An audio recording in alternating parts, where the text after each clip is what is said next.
Friends, तर मी आज नवीन recipe घेऊन आलेली आहे कांदा पातीची भाजी।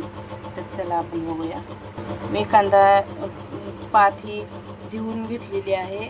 कापण्याच्या अगोदर धुवायची, कापण्यानंतर नाही धुवायची। तर चला बघूया। मी गॅसवर कढई ठेवलेली आहे, त्याच्यामध्ये तेल टाकणार आहे।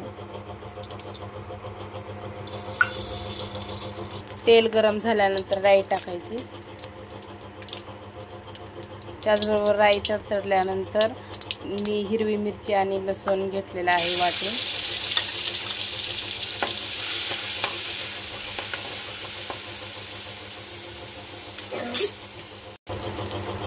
हळद,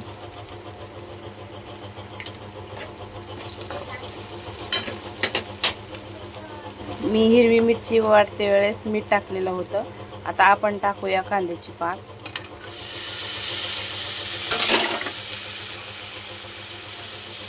हलवून घेऊया।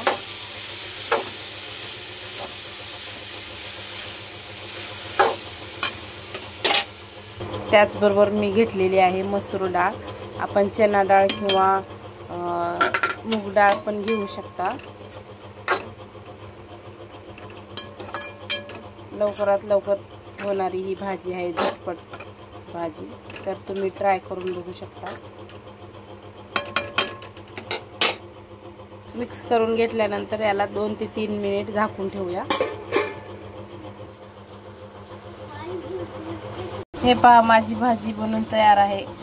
तुम्हाला पण आवडली असेल तर नक्की ट्राय करा आणि लाईक आणि सबस्क्राईब करा। थँक्यू।